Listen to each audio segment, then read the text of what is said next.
अब आपको पूरियाँ लेने के लिए लाइन में खड़े होने की बिल्कुल भी ज़रूरत नहीं है और ना ही पूरी के नाम पे बहुत सारा मैदा खाने की। अस्सलाम वालेकुम, आप देख रहे हैं फूड केमिस्ट्री और मैं हूँ अतिया खान। तो कैसे हैं आप?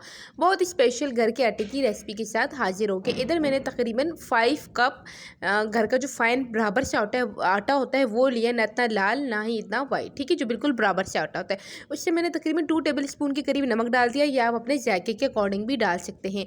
ये दही था मेरे पास तकरीबन आधा से जो कप होता है, जो छोटा बाउल होता है, उससे करीब ये दही था। ना ही इतना खट्टा था और ना ही इतना मीठा था, बिल्कुल ये बराबर सा था। मैंने इसमें आहिस्ता आहिस्ता ऐड कर लिया था। अच्छा जी, देन आपने इसको बिल्कुल इस तरह गूंद लेना है जिस तरह हम घर में नॉर्मल पराठों के लिए या रोटी के लिए आटा गूंदते हैं। ना ही इतना ढीला हो कि आपसे पका ना जाए, ना इतना सख्त हो कि आपसे हैंडल ही ना हो। बिल्कुल बराबर सी सिचुएशन में ला के हमने इसे गूंद देना है। अच्छा, यहाँ पे मैं मज़े की टिप दे दूँ, अगर आप इसे ओवरनाइट गूंद रहे हो तो बेस्ट है, लेकिन आपने टेम्परेचर का ख्याल भी करना है। अगर मौसम ज़रा गर्म है तो आप इसे ओवरनाइट के लिए फ्रिज में रख सकते हो, बट अगर आप इसको दिन के वक्त गूंद रहे हो तो इसे 2 से 3 घंटे का रेस्ट लाजमी देना है, ताकि जो दही होता है वो हमारी डो को नरम करे, हमारी फूलियाँ नरम हो, फ्लफ़ी हों, बिल्कुल भी कड़क ना हो या हार्ड ना हो, जो हमसे पके ही ना, ठीक है। जब तकरीबन ये दो या 2.5 घंटे का रेस्ट के बाद मेरा आटा कुछ इस फॉर्म में आ गया था और मैंने इसके छोटे छोटे से बिल्कुल नॉर्मल से पेड़े बना लिए थे, ना इतने बड़े ना इतने छोटे, बिल्कुल बराबर से साइज़ के मैंने इसके पेड़े बना लिए थे अपने हाथों की मदद से राउंड शेप में, ठीक है। आपने तमाम पेड़े बना के उन्हें रेस्ट दे देना है। जितना आप आटे को रेस्ट दे दे के चलेंगे उतना आपका काम बहुत ईजी होता जाएगा, ठीक। अब हमने तमाम पेड़े अपने तरतीब से रख लिए हैं। आफ्टर 5 मिनट अगेन मैंने रख दिया और उस पर आटा, जो खुश्क आटा होता है, वो डस्ट कर दिया था। उसके बाद आपने 1 बाय 1 एक पेड़ा लेना है और इसे अच्छे से बेल लेना है, जिस तरह हम अपनी रोटी बेलते हैं। उसके किनारे बिल्कुल इक्वल हो, ना इतने मोटे हो ना इतने पतले हो, बिल्कुल बराबर सी रोटी बेल लेनी है।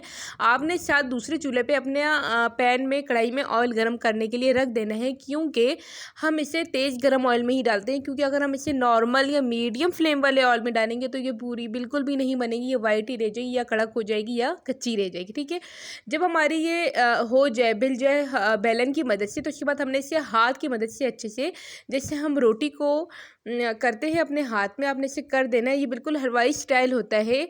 आपने इससे रोटी को अच्छे से बड़ा कर लेना है, पतला कर लेना है, इवन आप इसकी शक्ल दे देनी है आपने बिल्कुल। उसके बाद जो हमारा ऑयल जो गर्म हो चुका होगा, जो हमने दूसरे चूल्हे पर रख दिया था, ये देखें बिल्कुल मेरा ऑयल गर्म हो चुका है। उसके बाद मैंने इसमें अपनी पूरी को डाल देना है। आराम से आप डालते हैं अपने हाथ बचा के, ताकि आपके हाथ जल ना जाए, ठीक है।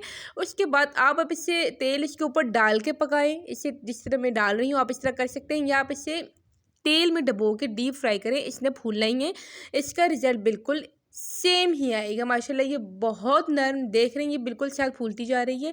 ये बहुत ही नरम पूरी तैयार होती है, बहुत जो परत वाली होती है, तहों वाली होती है, ये बिल्कुल इस तरह की पूरी बन के तैयार हो गई थी। और तकरीबन 10 सेकंड में एक पूरी बिल्कुल बन जाती है, तैयार हो जाती है। क्योंकि जब हमारा तेल गर्म होता है तो ये फ़ौरन ऐसे ब्राउन करके ऊपर कर देता है पूरी को, क्योंकि हमें वाइट भी नहीं रखनी और ना ही हमने इसका कलर बहुत ज़्यादा डार्क ब्राउन करना है। बिल्कुल इस कलर में जब आपके बबल्स बन जाए, इस कलर में पूरी आ जाए, तो आपने अपनी पूरियों को साइड पर कर लेना है। इसी तरह आपने स्टेप बाय स्टेप एक एक पूरी सारी तल लेनी है। और वीडियो अब यहाँ तक देख रहे हैं, आपको वीडियो पसंद आ रही है तो वीडियो को लाइक कर दीजिए एंड हमारे चैनल को लाजमी सब्सक्राइब कर दीजिएगा। आपको बहुत ईजी और मज़े की रेसिपीज मिलेंगी, ठीक है। आई नो कि वीडियो थोड़ी लेट आ रही हैं, बट ओके है, आपको अच्छी यूनिक ही रेसिपीज़ मिलेंगी। ये देखिए माशाल्लाह हमारी पूरियाँ बहुत नरम थी। अगर आप अपनी पूरियाँ चाहें तो ज़्यादा मज़ीद नरम रखना चाहें तो आप इन्हें रुमाल में भी लपेट सकते हैं, अदरवाइज़ आप इन्हें ओपन एयर में भी रख सकते हैं। और आप चाहें तो आलू की भुजिया या चनों का सालन, जिसके साथ भी चाहे सर्व कर सकते हैं। यहाँ मेरे पास सिंपल सूजी का हलवा था। और मिलते हैं नेक्स्ट वीडियो में, टिल देन अल्लाह हाफिज़।